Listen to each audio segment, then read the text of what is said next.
of Surat Al-Raad. If everyone allows me to do that, I'll do it. Otherwise, we'll...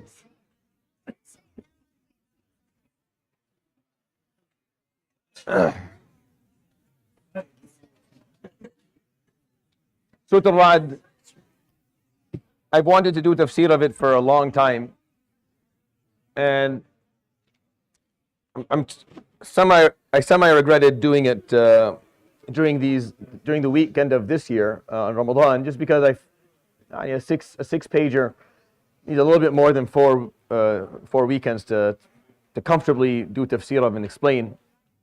I think I probably needed like 9 days instead of 8, but nonetheless, I think inshallah if you attended it and you've listened to the bulk or the majority of these durus, hopefully you have an appreciation of what the surah was teaching and what it was trying to explain to us, especially the importance of haqq, because this surah, that's its main theme, is righteousness, is the truth as the ultimate law, as the most important law that exists within the world around us, and the fact that without understanding this law, without adhering to what this law actually requires from us, then we will not succeed. And I think as an ummah, we need a little bit of a reminder of that, or some degree of a wake-up call, that Allah subhanahu wa ta'ala created these laws, and He expects us to abide by them. He expects us to live by these laws. You can't imagine that Allah subhanahu wa ta'ala created the world in a certain way, and yet He's going to grant you success and victory if you going against all of the laws that He created. There's with that comes a certain degree of cognitive dissonance that is concerning. When Allah subhanahu wa ta'ala put on earth the law of haqq and the law of change, and the basics that we understand, meaning if you work hard, you achieve. If you don't work hard, you don't achieve. If you're united, you're strong. If you're divided, you're weak. These are the basic laws. If we imagine that somehow we're going to go against all those laws and still everything's going to work out for us, that means we don't understand. There's a lot that we don't understand. Like there's a lot of that needs to be fixed, and that's what Surat Al-Raad basically is trying to explain to us. That you have to understand that aside from the laws of fiqh that Allah subhanahu wa ta'ala have in His Sharia, which are important, we have to know them, we have to learn these laws, and we have to live by them as well. There are laws that precede the laws of fiqh, which is the laws that govern the universe and govern the world that we live in. Those are His laws, right? They are His laws. Sometimes we don't understand. Gravity, Newton didn't invent it. He just described it. Gravity is God's law. That's what Allah subhanahu wa ta'ala made. It belongs to God. He made it subhanahu wa ta'ala. The law of haqq, the law that those who are righteous will prevail, that's His law. The law that those who are powerful will succeed, that's His law. That's what He made that law subhanahu wa ta'ala. We sometimes disconnect these basic natural laws from Allah. We think of something natural and we disconnect it from Allah subhanahu wa ta'ala. And I don't understand why. All the laws of nature are His laws subhanahu wa ta'ala. He's the one who created them. I want you to, the next time you study physics or you study chemistry, you study biology, and you're learning about the laws that govern the world, remind yourself that these laws are not man-made. They're man-described. They're God-made. They're His. He owns them. He put them here. You don't precede God. You don't come before Allah subhanahu wa ta'ala. They came after. He made them subhanahu wa ta'ala. And since He made them, He expects us not only to observe them, He expects us to honor them. And He expects us to use them appropriately. And if we decide to go against them, not to sit around asking questions why it didn't work out. Like we should have enough clarity not to sit around and ask God, why didn't this work out? Ya Rabb, why didn't this work out? Well, you followed none of my laws. None of them. You are not united. You are not strong. You are not educated. You had nothing. What did you think? What did you expect? What did you think was going to happen? You thought this was going to work out. Honestly, you did.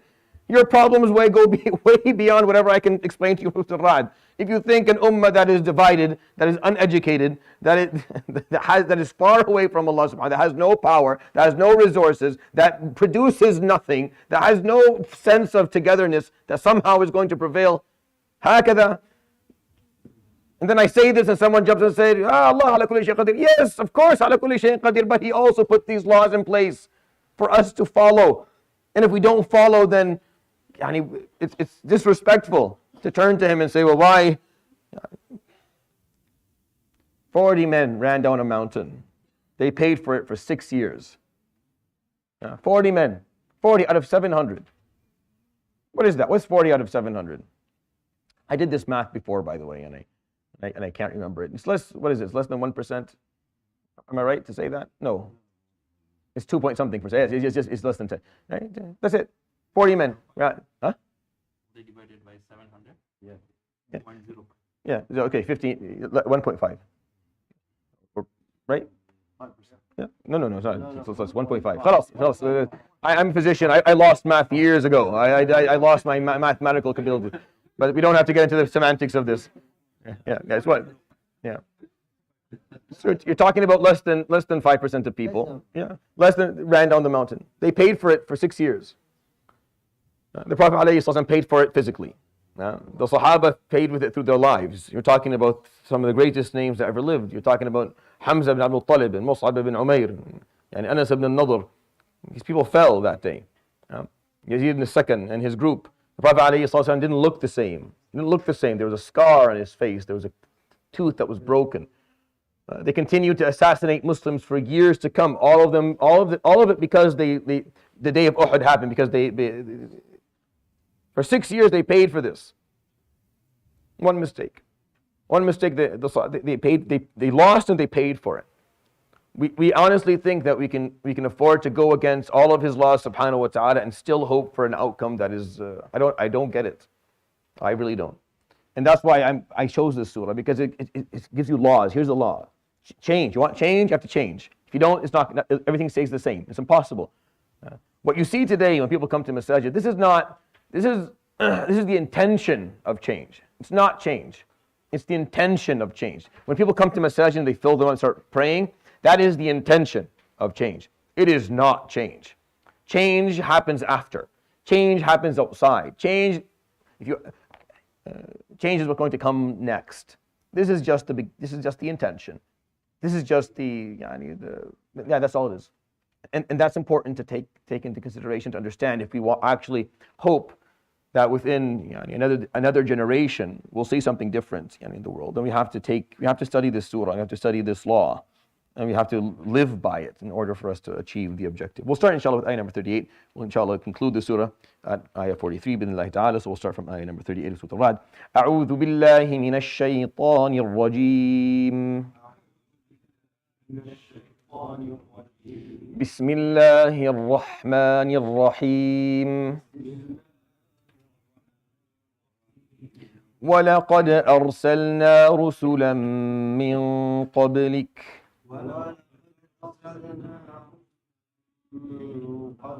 وَجَعَلْنَا لَهُمْ أَزْوَاجًا وَذُرِّيَّةً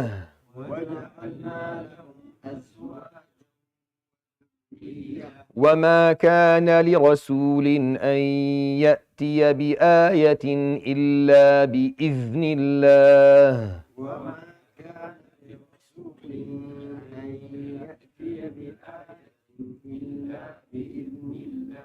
لكل أجل كتاب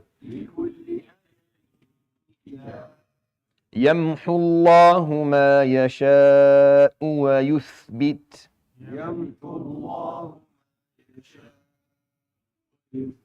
وعنده أم الكتاب. So after the verses that we explained yesterday, and Allah subhanahu wa ta'ala pointed out a few truths regarding disbelief, regarding mockery, and regarding lacking substance in the claims that you make, lacking the ability to define what you're saying and actually using words appropriately. I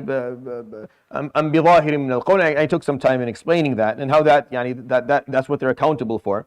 He says subhanahu wa ta'ala here, and this is for the Prophet ﷺ, and this was something for him to contemplate. وَلَقَدْ أَرْسَلْنَا رُسُلًا مِّن قَبْلِكَ. Indeed, we have sent prophets before you. وَجَعَلْنَا لَهُمْ أَزْوَاجًا وَذُرِّيَّةً. And we gave them spouses, and we gave them offspring and children. Meaning, the claim that the kuffar would make, why are we accepting him? Why are we believing in him? And he's just بشر مثلنا يأكل مما يعني بشر مثلكم يأكل مما تأكلون منه ويشرب مما تشربون ولئن أطعتم بشرا مثلكم إنكم إذا لخاسرون. This ongoing rhetoric of why is it that we're believing in a person, يعني قالوا ما لهذا الرسول يأكل الطعام ويمشي في الأسواق. What is the prophet who eats food like us and walks into markets and buys things and has a family? They were using this was the argument that they were using. Now, in order for us to believe in what you're saying, you have to give us something different. And the argument in the Quran is وَلَوْ جَعَلْنَاهُ مَلَكًا لَجَعَلْنَاهُ رَجُولًا وَلَلَبَسْنَا عَلَيْهِمْ مَا يَلْبِسُونَ.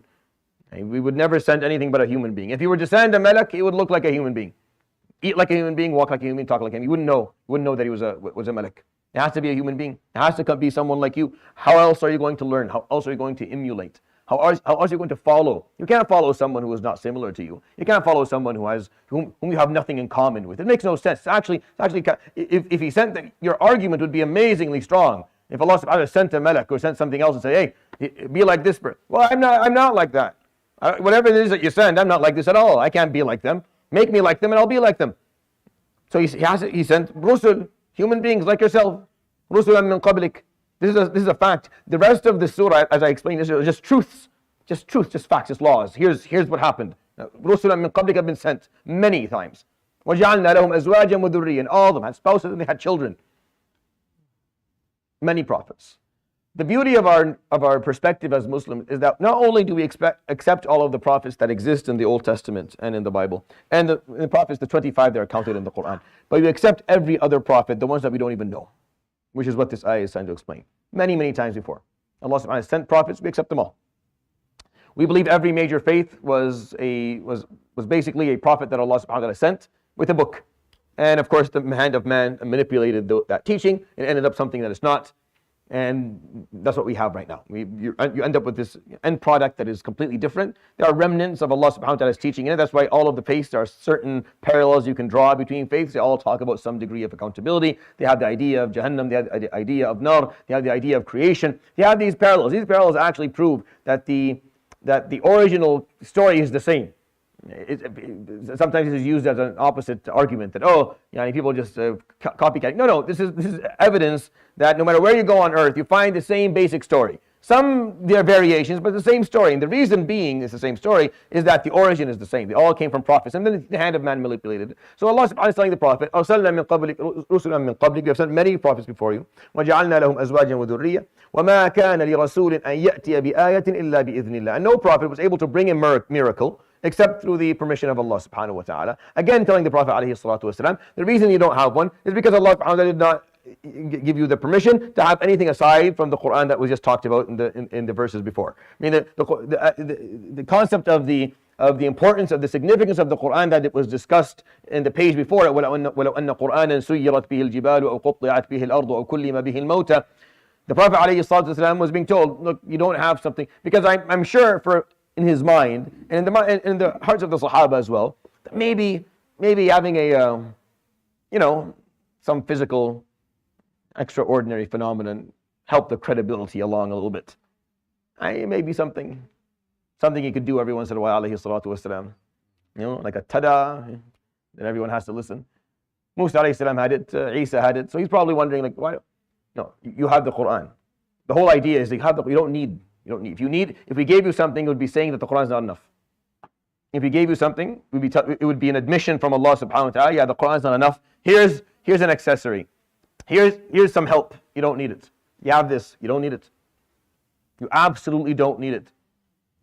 Was it true? Is that the truth or not? Has that not been proven? Look at this ummah. You're talking 2 billion people. One of the largest faiths on the planet.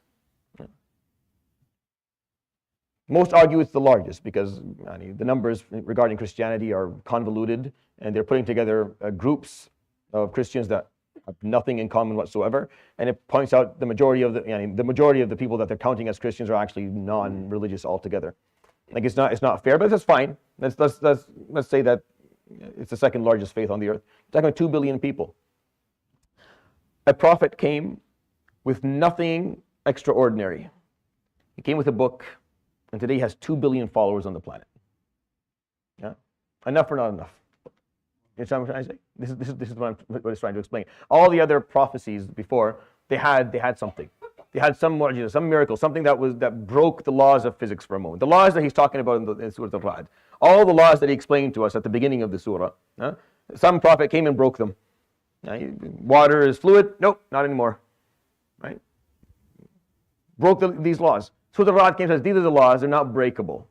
And we're going to give you a book that actually teaches you to honor those laws. And when you honor those laws, that's when you're going to be successful, and time will prove it, and time did. And time did. And we are an ummah whose miracle is a book. Go home with that today. You're a part of an ummah whose miracle is a book. It's a book. That's your miracle. That's what you have. That's when Musa throws his staff, and Isa alayhi salam resurrects the dead, and Salih alayhi salam breaks the boulder in the mountain. You hold a book. That's what you're going to do. And if you feel less impressive, less powerful because of it, then you have not understood. This book teaches you how to live according to the laws that he put here.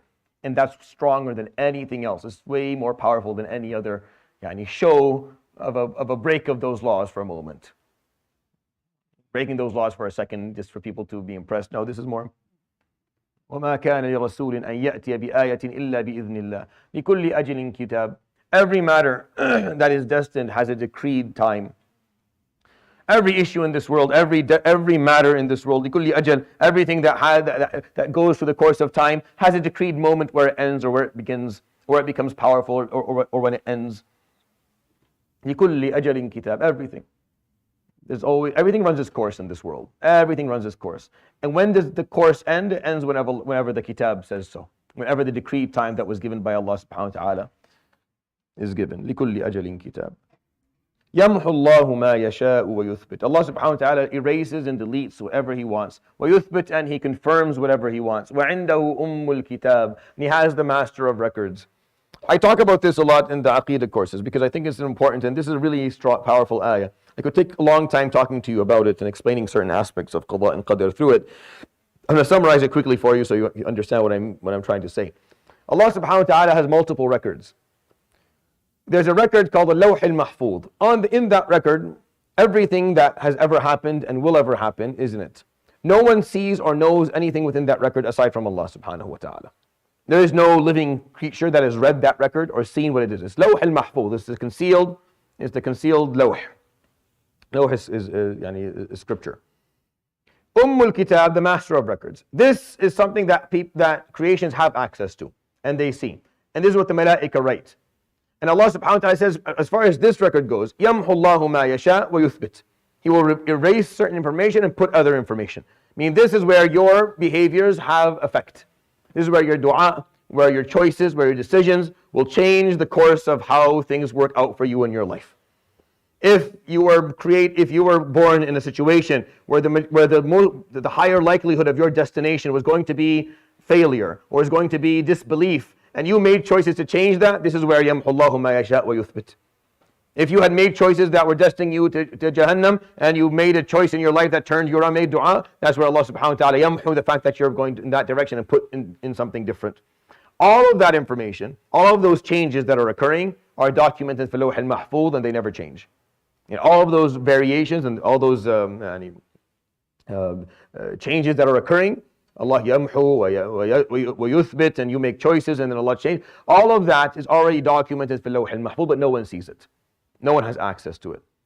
Kitab is where malaika see, and maybe some other creations have access to as well.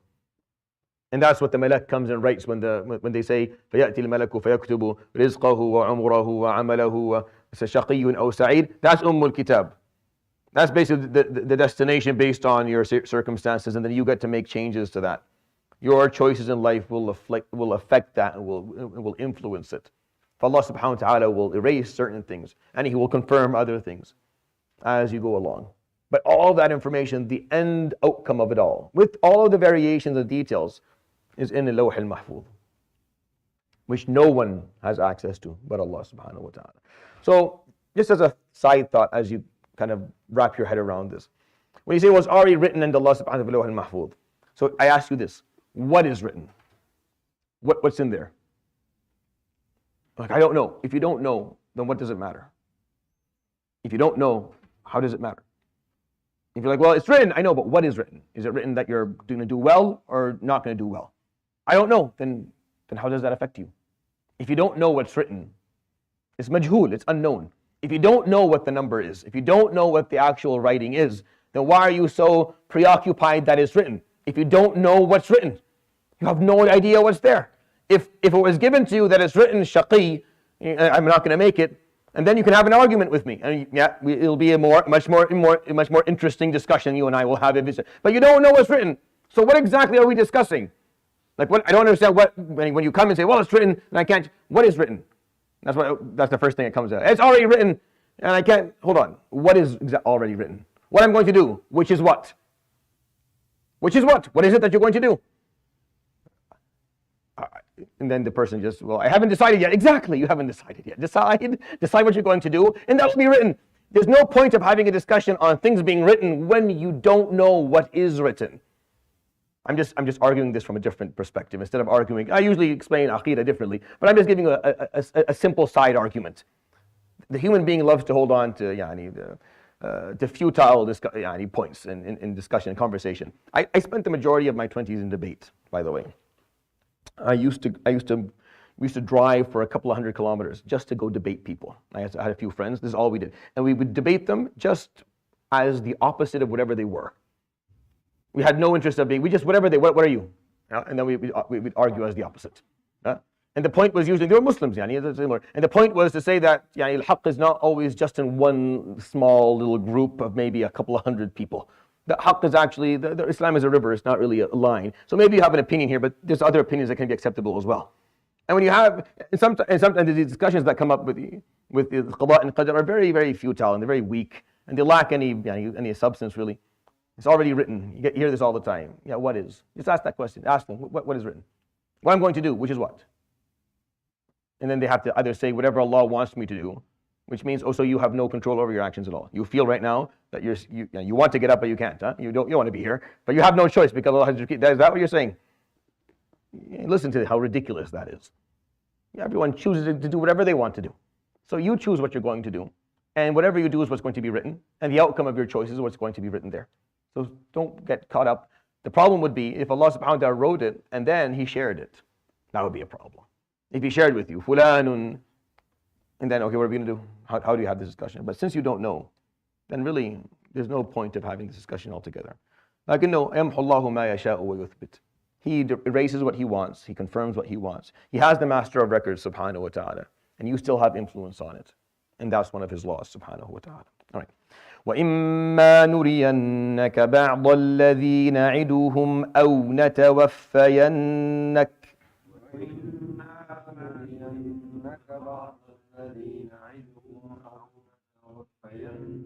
فإنما عليك البلاغ وعلينا الحساب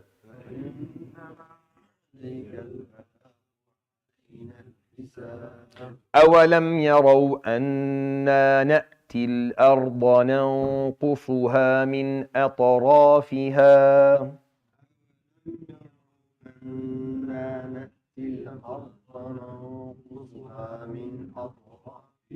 والله يحكم لا معقب لحكمه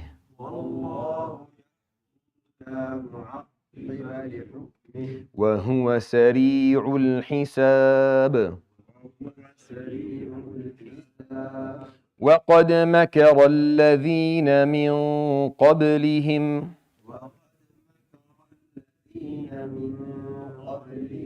فلله المكر جميعا يعلم ما تكسب كل نفس وسيعلم الكفار لمن عقبى الدار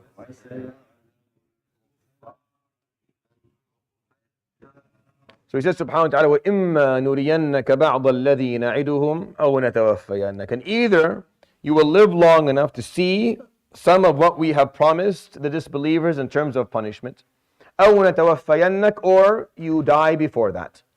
The Prophet ﷺ was never promised to live long enough to see the outcome of his work. Yeah? He was never promised that. Even وَاللَّهُ يَعْصِمُكَ مِنَ النَّاسِ that came at the end of his life ﷺ was a promise that he was going to live to fulfill one or two more things, which was the Hajj and the... But in Mecca, he was never promised ﷺ that he was going to actually live long enough. Sallallahu alayhi wa sallam. He wasn't told that. And that's a really important part of understanding his life. That he was never told, yeah, you're going to be fine. Yes, they're going to try and assassinate you, but you're not going to die. No.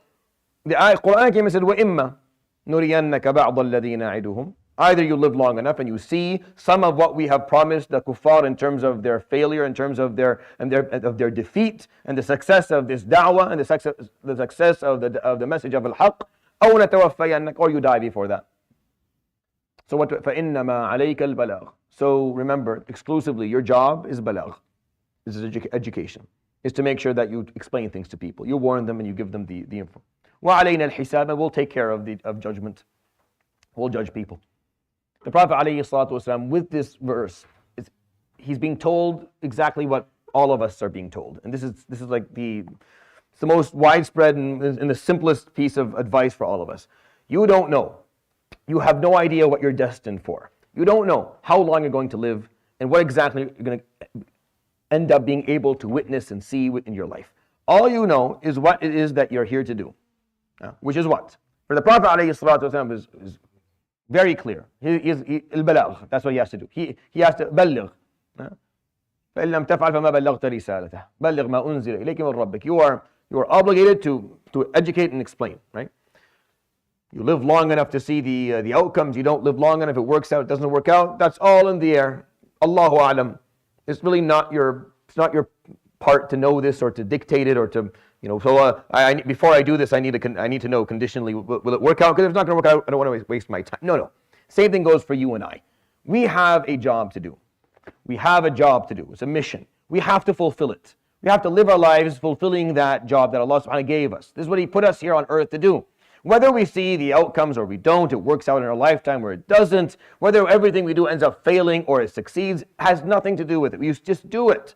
What's your job? Balagh plus a bunch of other stuff that we have to do. The Prophet ﷺ at that time was balagh. In Mecca was balagh. It turned into something much more complex later on when he moved to Medina and he was ruling a country and it turned into, but at that point in Mecca, balagh, just explain. Just go and speak to people, which he did, sallallahu alayhi wa sallam. He went and spoke to everyone he could. He reached out to every human being he possibly could, alayhi salatu wasalam. So we have to just identify what is it that we have to do, what are our obligations. The final, inshallah, Fajr, which is going to be Tuesday since Eid is Wednesday, I'm going to share with you like a Ramadan, an end of Ramadan reflection and plan for moving forward. Monday, I usually we do Asma' Allah al-Husna. I've completed the names. I want to do, Monday will be the finale of that series of Asma' Allah al-Husna. Then Tuesday, since it's the 30th morning, and if I have to sit here and talk, then you have to sit here and listen, because if I have to be here, then you have to be here. You're not going to get to pray Fajr and go home. You have to sit here and listen to me, because when I'm done, then we'll all leave together. And I'll share with you a couple of points and ideas of what it is we should be thinking of doing, because the Quran is really very, very big on the concept of, look, stop asking and focusing on aspects of life and existence that you don't have control over, that you were never asked to look into or to take interest in to begin with. Focus on the piece of the work that you're responsible for, and just do that. And leave everything else, because you can't control it and it's beyond your reach. If the Prophet ﷺ, sallallahu alayhi wa sallam, is being told, you live, you die, who knows? This to me is... I always thought when I was a kid that he must have been, because that's how we watch. All the movies are like that. The one is always told that eventually you'll make it, and then they're in a big problem and they're wondering if they're going to make it or not or something. The Prophet ﷺ was never told, no, you may make it, you may not. No promises at all. You have one job, alayka al-balagh, alayna al-hisab. You explain and educate, we'll hold accountable. But how is it going to work? Not your business. But I need to. No, you don't need to know. But I want to see that. No, you don't have to see. But can you show me? No, I'm not going to show you. Just do your piece. Just do your part, and that's it. Subhanallah. This is the simplest piece of advice that we have. It's like, and yet it's so hard to follow. It's just so hard to follow. If you're a parent, children They test you with this. You explain, look, I just need you to go clean your room. That's it. Just go clean your room. But then what is Fulana doing? And when are we going to go? And yeah, Habibi, just look at me. Look at me. Just go and I'm planning everything else out. Clean your room. But when are we going to go? And then if I'm late, it's just one thing. I need one thing from you. And they still don't do it. Like he'll go sit in his room and won't clean it. But this is a problem of the human nature, is that we want everything explained beforehand, in detail, in depth. They want examples before we do our job, and that's not how this works. If it didn't work, if that's not how it worked for the Prophet Habibullah sallallahu alaihi wasallam, then it's not going to work for us any differently. فإنما عليك البلاغ وعلينا الحساب. And then he explains subhanahu wa ta'ala a little bit more. أولم يروا, did everyone not see? أنا نأتي الأرض. Subhanallah wa bihamdihi, subhanallah al-azim. This ayah is in the Quran more than once. نأتي الأرض ننقصها من أطرافها. That we come to the earth and we control. وَنَنْقُصُهَا مِنْ أَطْرَافِهَا, and we take sovereignty from all sides of it, from those who think that they are invincible. نَنْقُصُهَا مِنْ أَطْرَافِهَا, from their sides. نَنْقُصُهَا, mean we take it back. We take back from people who think that they own it and it's theirs. نَأْتِي الْأَرْضَ نَنْقُصُهَا مِنْ أَطْرَافِهَا وَاللَّهُ يَحْكُمُ, and Allah is the one who gives decree. And Allah subhanahu wa ta'ala who makes decisions. لَا مُعَقِّبَ لِحُكْمِهِ, when He gives a decree, no one gets a follow-up. No one gets to change that. No one gets to question it after it happens or make any dent in it. يَحْكُمُ لَا مُعَقِّبَ لِحُكْمِهِ. When He makes a decree, He gives a decree, that's it. This is what's going to happen. It's going to happen whether you like it or not. You resist it or not, it's going to occur. وَهُوَ سَرِيعُ الْحِسَابِ, and He is the one with the fastest reckoning, and He's the fastest of judges, subhanahu wa ta'ala. This ayah is just to strengthen what we just learned. You don't need to know all the details. You don't need to know you don't need assurances of any sort. Why? You didn't see that Allah subhanahu wa ta'ala يَأْتِي الْأَرْضَ يَنْقُصُهَا مِنْ أَطْرَافِهَا, that He encompasses the earth and He takes it, and He takes sovereignty away from those who think that they have it, and He is the one who gives decree, and no one follows up, and no one changes that which He decrees, and He is the fastest of judges subhanahu wa ta'ala. And the answer is yes, bala, of course. Then calm down. Then rest assured that things will run however He wants them to run. Just focus on your piece. Where is my piece of the puzzle? All right, this is what I have to do. Then I'll dedicate myself to doing that until I meet Him again. Figure out what it is you're going to do. This is my advice to you. Find out. His obligation was balagh, alayhi salatu wassalam. You have to do that. It's hard. Balagh isn't fun. It's not fun at all. Talking to people who don't want to listen to you is not fun. Honestly, this is a part of His character that we don't really think about very often. يقصر العمر يقصر العمر أن تكلم من لا يريد سماعك. Speaking to people who want to listen to you, wallahi بأصر عمرك, will take away years off your life. Speaking to people who don't want to listen to you, who don't want you to speak to them, is one of the most painful things you'll do in the entirety of your existence.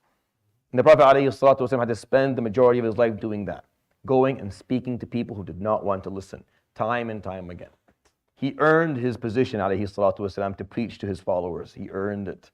He had to earn every moment of it by spending years upon years upon years performing balagh to those who had no interest in what he had to say, those who would curse him publicly when he did, those who would mock him as he spoke, those who would mistreat him and physically push him around as he was trying to preach, sallallahu alaihi wasallam, because his job was balagh. He never complained.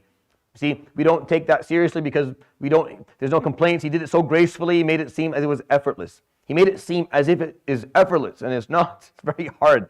At some point you're like, Ya Rabb, do I keep on talking to these people who don't want to listen to me? He never asked a question. He was told, balagh, balagh. And every morning he gets up and he goes again. And he moves from one tribe to the other, one group to the other, relentlessly, with resilience and grit, never giving up, never complaining about it, alayhi salatu wasalam. He did it so well that we just don't even take time to reflect on the fact that he did that. Because I sit here and I talk to you, and you're here because you want to listen. You're not stuck here, and it's still hard to talk. It's still not easy because everyone has a different taste and a different flavor of what they want and what works for them. Imagine sitting and talking to people who don't want to listen to you every day. Wallahi, I can't imagine doing it. I would have failed at 100%. There's so many aspects of his experience, alayhi salatu wasalam, where you see something, I can't do that. But he knew what he had to do, and he did it. And the question is, do you know what you have to do, and will you do it? Don't ask, don't be preoccupied with that which is not your job. Why? Have you not seen that Allah subhanahu wa ta'ala يَأْتِي الْأَرْضَ يَنْقُصُهَا مِنْ أَطْرَافِهَا? He snatches back the sovereignty from all sides of earth from those who think that they have it. And He decrees, and no one challenges His decree, and He is the one who will hold the people accountable. His reckoning is fast and swift. وَقَدْ مَكَرَ الَّذِينَ مِنْ قَبْلِهِمْ. And so that you know, all of the people who came before makaru, meaning they plotted. The people who came to the other prophets in the past, and they've all plotted. وَقَدْ مَكَرُوا. They brought their plots and their secret counsel and their secret and their conspiracies. They brought their game. وَقَدْ مَكَرَ الَّذِينَ مِنْ قَبْلِهِمْ فَلِلَّهِ الْمَكْرُ جَمِيعًا. All plotting belongs to Allah subhanahu wa ta'ala. He is the one who moves everything. He is the one who controls it all. No one is plotting outside of His will. No one can fool Allah subhanahu wa ta'ala. No one can take something from Allah subhanahu wa ta'ala that He does not want to give them, or is not going to leave them to have. No. فَلِلَّهِ الْمَكْرُ جَمِيعًا يَعْلَمُ مَا تَكْسِبُ كُلُّ نَفْسٍ. Every soul, whatever it is that it is gaining on earth, in its life, He knows subhanahu wa ta'ala. Al-kasb is everything you do. Everything you do. Positive, negative, giving, taking, it doesn't make a difference. Everything you do is called kasb. And this is something, when you study aqeedah, the word kasb is a big deal. The word kasb is something that the Asha'ira, Maturidiyya, and Salafiyya have disagreed upon for a very long time and continue to do so in terms of how they define it, because it's a hard word to define. To make it simple, it's everything that you are and everything that you are doing. يَعْلَمُ مَا تَكْسِبُ كُلُّ نَفْسٍ. He's watching every nafs, what it is that is gaining, what it is that is doing. وَسَيَعْلَمُ الْكُفَّارُ لِمَنْ عُقْبَ الدَّارِ. And the disbelievers will find out on the Day of Judgment who is going to get the ultimate placement. Who has uqba ad-dar? Who has the ultimate placement? Allah subhanahu wa ta'ala. They'll find out. The kuffar will find out on the Day of Judgment. You don't know now, you'll find out later. You'll find out later. That's Allah subhanahu wa ta'ala, and يَجْعَلَ لَنَا عُقْبَ الدَّارِ. Let's take the last ayah, inshallah. وَيَقُولُ الَّذِينَ كَفَرُوا لَسْتَ مُرْسَلًا قُلْ كَفَى بِاللَّهِ شَهِيدًا بَيْنِي وَبَيْنَكُمْ